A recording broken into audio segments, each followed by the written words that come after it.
The Dallas Cowboys found 3 undrafted gems this offseason. We'll tell you who they are next.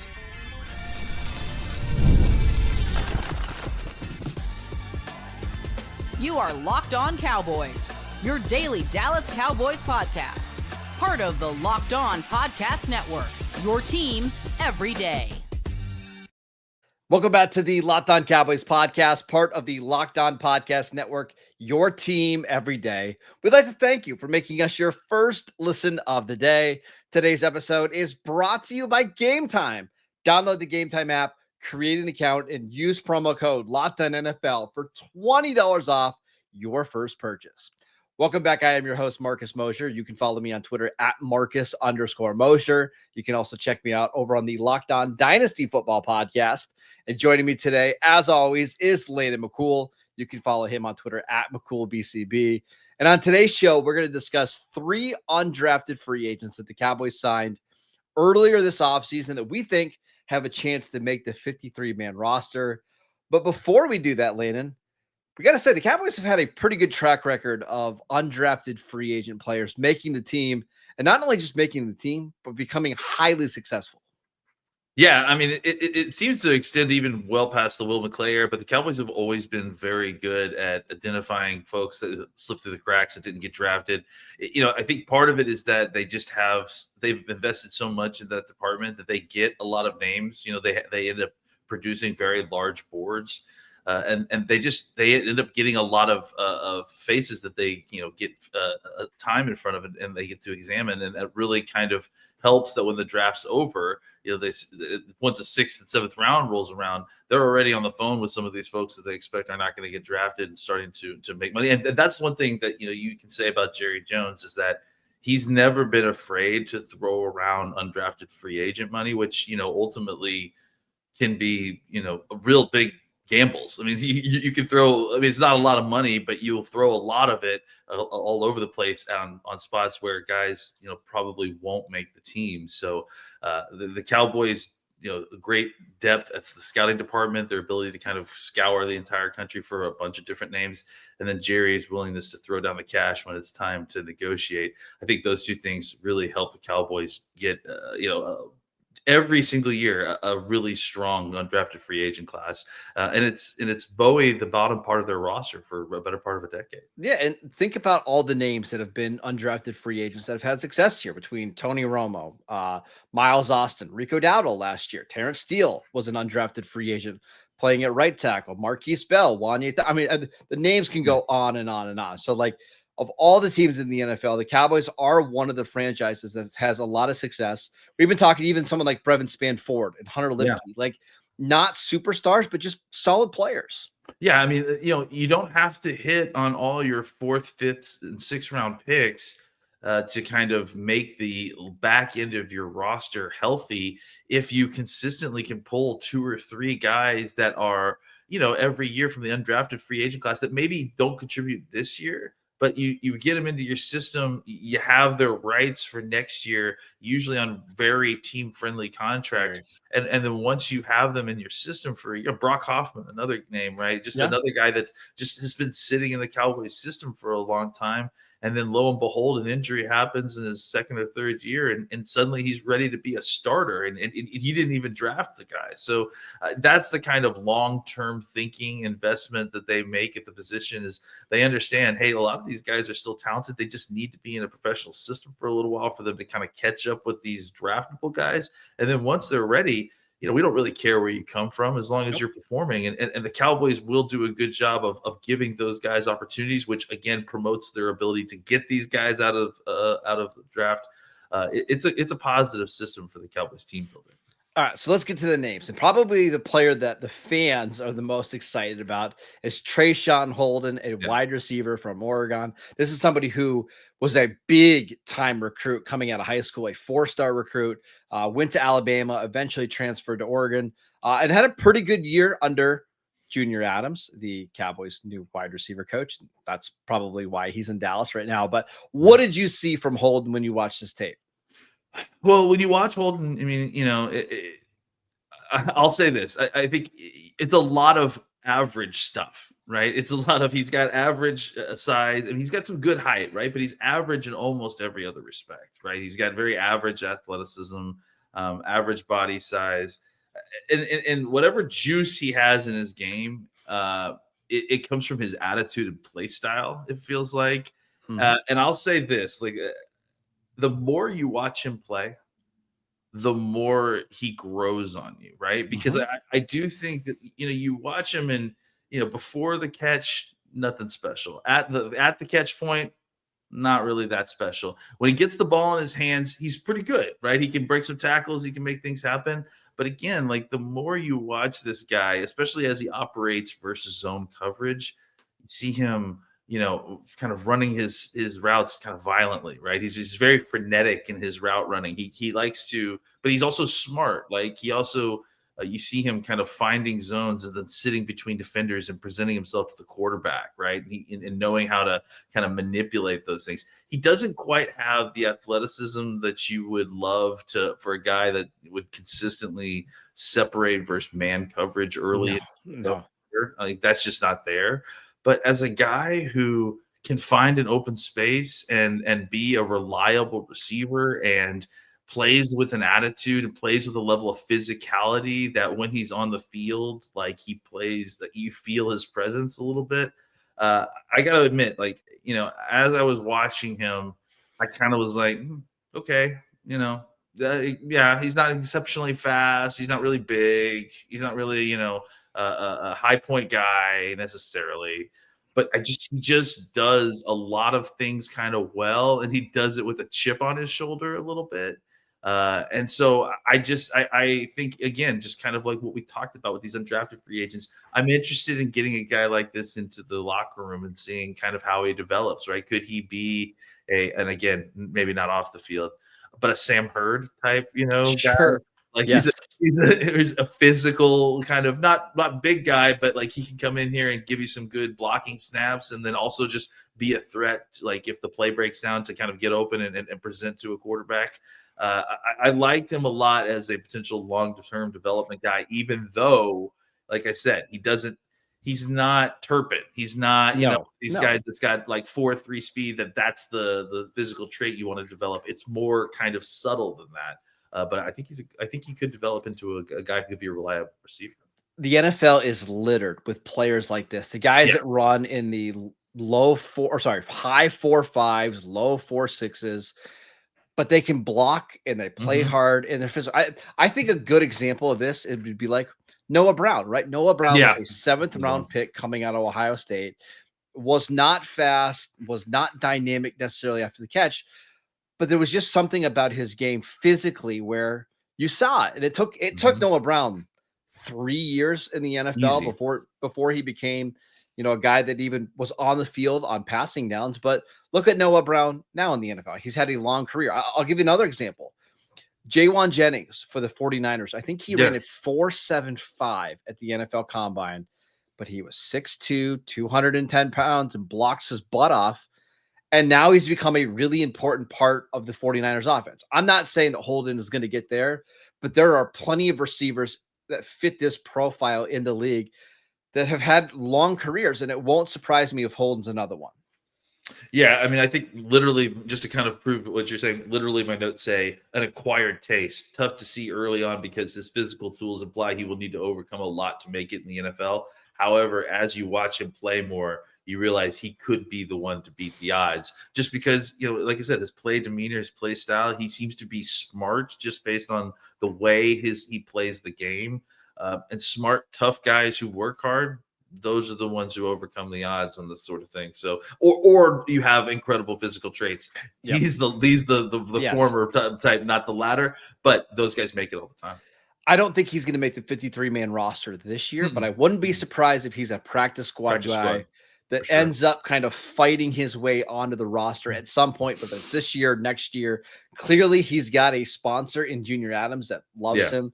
So we'll see how things develop. He'll take over the Jalen Marina Cropper comment section of when we're talking about him every single year for the next 4 years. There you go. All right, let's talk about a linebacker that the Cowboys signed this offseason, if you can even call him a linebacker. That's pretty intriguing. We'll get to Justin Barron next. This episode is brought to you by Game Time. There's nothing like the NBA playoffs, the intensity, the buzzer beaters, the fans losing their minds. It's the kind of atmosphere you must experience live, and this year's matchups are already delivering. If you want in, Game Time makes it fast and easy to get seats, even for the biggest playoff games. Prices on the app actually go down the closer that we get to tip off. And with killer last minute deals, panoramic seat views, and no surprise fees, Game Time is a total game changer. I love that I can see my exact view in the app before I buy with absolutely no surprises. And the app makes it ridiculously simple. 2 taps and I'm done. Take the guesswork out of buying tickets with Game Time. Download the Game Time app, create an account, and use promo code LOCKEDONNFL for $20 off your first purchase. Terms apply. Again, create an account, redeem promo code LOCKEDONNFL for $20 off. Download the Game Time app today. Last minute tickets, lowest price guaranteed. Welcome back to the Locked On Cowboys podcast. We'd like to thank you for making us your first listen of the day. Later, let's discuss a linebacker that the Cowboys signed this offseason, Justin Barron from Syracuse. I hesitate to even call him a linebacker because he just did a little bit of everything from Syracuse or with Syracuse. But what did you see from him on tape? Syracuse defense was really interesting. It was year, wasn't it? Like they're kind of moving guys all around a little bit. Justin Barron was no exception, right? And he's an interesting guy. You kind of nailed it a lot, where he's a little bit of a tweener, right? Like you're not exactly sure. You're gonna want to play him in that kind of overhang Sam linebacker spot. Like, you know, whether you want to call him a linebacker or a strong safety may just depend on exactly how many yards he stepped outside of the box, right?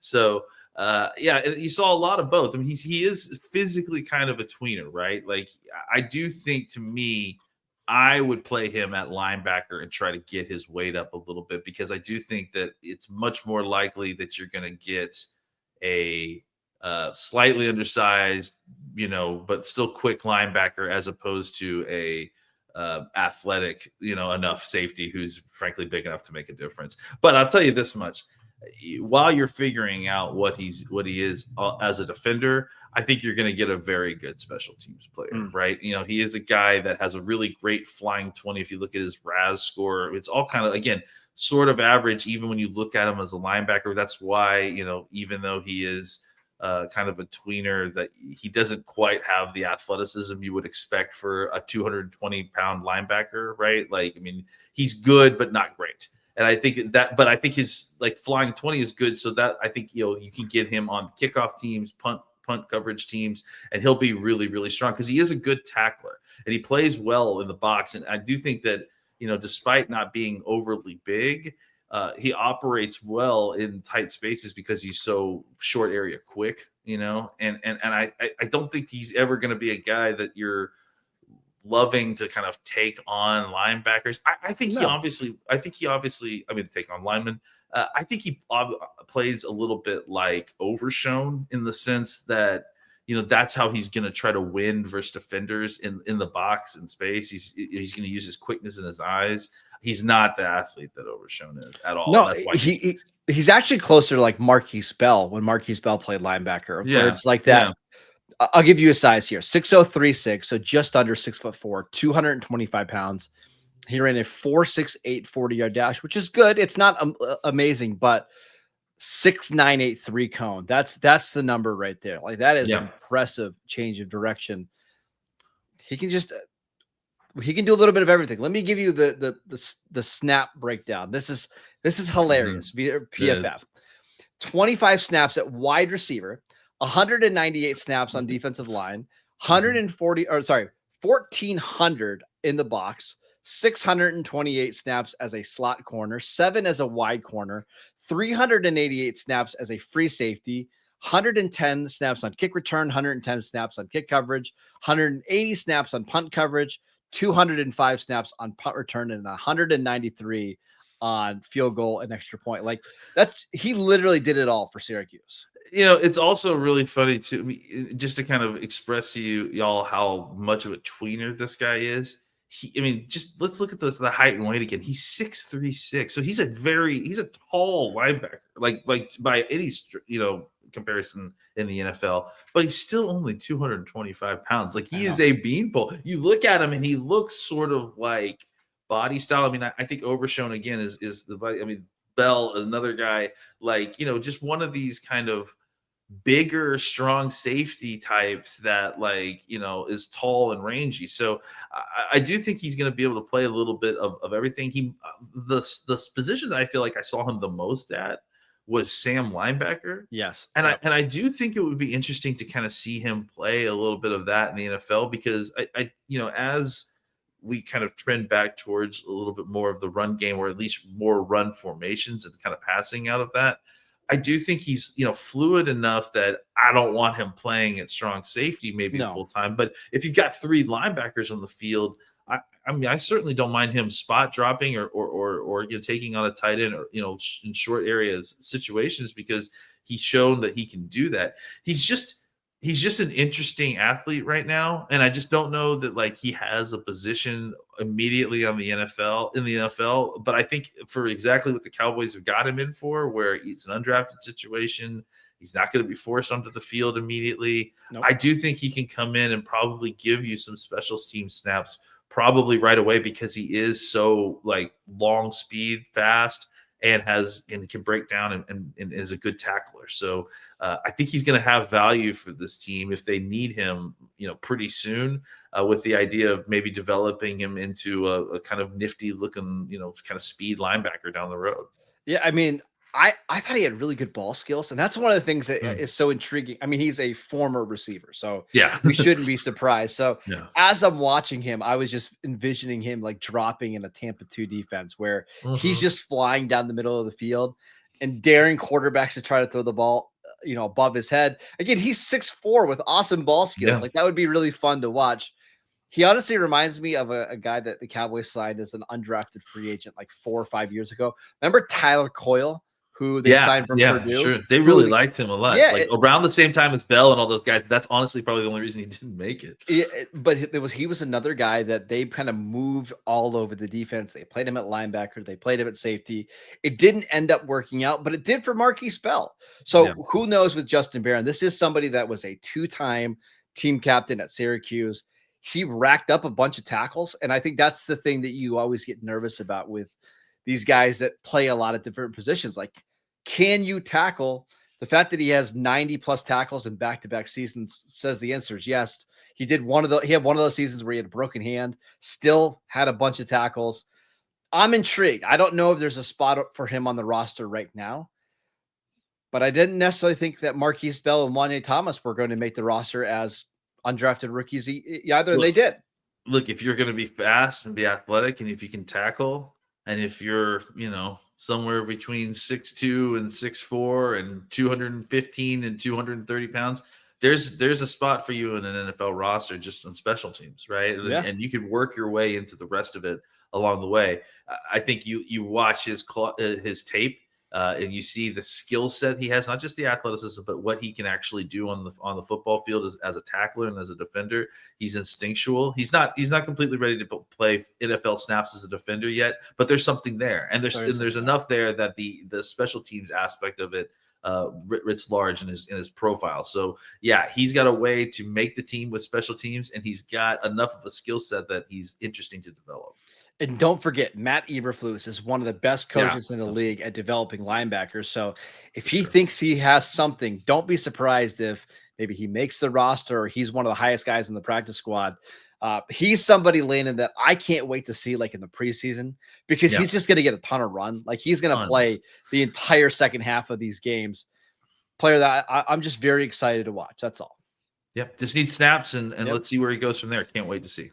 All right, let's talk about the player that I think has the best chance of actually making the opening day roster. That's Alijah Clark. We will get to him next.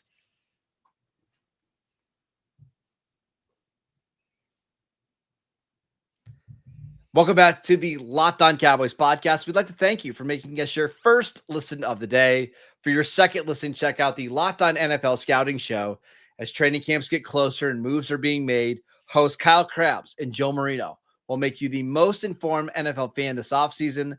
Find Locked On NFL Scouting on YouTube or wherever you listen to your podcasts. All right, Landon, let's talk about one more undrafted free agent. It's Alijah Clark from Syracuse. Shocker that the Cowboys signed multiple Syracuse guys. You're already starting to hear some whispers out of Cowboys camp that Alijah Clark kind of could be a dude. What did you see from him on tape? Yeah, I mean, keeping in mind that we have continuously heard his name. I mean, we talk about drum beats all the time, right? And this is one of the guys, I mean, certainly of the undrafted free agents that we have heard a drum beat about. And he, you kind of see on tape what you've heard a little bit of in training camp, or I'm sorry, in mini camp, right? Is physical, a corner guy that you can play inside. I think he is mostly kind of a nickel hybrid safety type guy. You saw a lot of that on his tape as well. It definitely seemed comfortable. It seems like his game is most comfortable, and he's most comfortable when he's able to play with vision and slow play the situation in front of him, whether that's back end at free safety or playing off coverage in the slot. It's he's not necessarily a lock him up explosive man coverage nickel corner type. However, if you need a kind of versatile guy who can operate well in zone, who can pick up a guy coming in, who can play comfortably in the back end, who won't panic, who's got good footwork, right, and enough speed to complement what is a very physical play style. I think that there's plenty of room for guys like that in the NFL. He's probably not someone that I'm going to feel comfortable ever playing on the outside. I mean, he's not small by any stretch of the imagination, though he is kind of undersized arm length wise. But he's over 6 feet. He's 188 pounds is what I have him here on the RAS. Yep. We'll see what he comes in as. Which those are good size numbers for a nickel corner, right? Like 6 foot is about is tall for a guy that's playing a nickel spot consistently. Doesn't have like great jump explosion numbers, which is why I wouldn't love him kind of, especially in a silo based outside system boundary corner situation, just because I don't know how. I mean, 6 feet, short arms, and you can't jump. It's going to be tough down the field when players get vertical on you, but in a situation where he's in a man match system or he's playing zone as a nickel guy, coming off the edge as a blitzer, playing free safety, kind of playing any kind of hybrid of those situations, he's a guy that sees the field well, sees what's happening in front of him. I think is a smart football player just based on the way that he kind of pattern reads things and comes downhill quickly. There's some athleticism limitations. Like if he's coming downhill hard and the play breaks horizontal, he could struggle to kind of gear down and flip his hips to get outside to kind of pursue well. But I think as far as a guy, again, like we're looking at this in the context of the defense that they're playing, and Flus is going to be playing a bunch of zone coverage stuff. He's going to be sending his nickel as a blitzer. He's going to want somebody who's a physical enforcer in that spot. I think Alijah Clark can play that very, very well, and I think he fits what they're looking for in the nickel extremely well. Quick breakdown of his snaps: 609 career snaps in the box, 600 as a slot corner, 613 as a free safety, played on the defensive line. He reminds me, I'm going to give you another safety that played a bunch of spots in college. He reminds me a lot of Xavier Woods coming out of La Tech, where if you remember watching Xavier Woods' tape back in 2016, he played in the slot. He played as a free safety. He played as a linebacker. He fell to the 6th round because he just wasn't overly big or overly athletic. Yeah. And Xavier Woods is still in the NFL today because he could just do a little bit of everything at a pretty decent level. And there's just not a lot of players like that in the league. So Alijah Clark already getting reps with the first string. Now, a little bit of that could be because of some injuries to Donovan Wilson and Malik Hooker. But the fact that he's already risen up the depth chart this much shows you that the Cowboys like him quite a bit. Yeah, he's risen up the depth chart because he's risen up the depth chart. He's done a really good job of just kind of being an enticing player at a position that the Cowboys have needs at, right? Like, and I think probably a big portion of why he came here. He saw the depth chart and saw that there wasn't like an assigned necessarily written in pen slot player, and that's kind of where he fits a little bit. So obviously the Cowboys are not likely to start an undrafted free agent as the nickel corner, but that doesn't mean that he wouldn't make the team or wouldn't play potentially a part as a rotation if he has a good training camp. We've also seen obviously guys like Deron Bland playing the nickel, and I think that's where they're going to end up heading, especially as guys continue to get healthy. But you're going to need several of these guys, so I think that's why they're working Mukuamu here, and I think that you'll see guys like Clark and Mukuamu kind of occupy this space where they're playing nickel, they're playing safety, they're kind of fitting in where they need to, then playing a bunch of special teams. And so the fact that Alijah Clark is kind of doing that as a rookie potentially, alongside a guy that they just re-signed to a contract in Mukuamu, bodes well for where his trajectory is in his NFL career. Yeah, real quick. He had a 6.79 3-cone, which is absolutely insane for a defensive back of that size. So the 40 and that stuff is average, but his ability to change direction, and you see it on tape, like that's what makes him such a unique and special player. That is it for today's show. We'd like to thank you for making Locked On Cowboys your first listen every single day. Check out the channel, the YouTube channel. Download the podcast wherever you get your podcasts. We are free and available on all platforms. Follow Landon on Twitter at McCool BCB. I'm at Marcus _Mosher, and we will see you right back here tomorrow.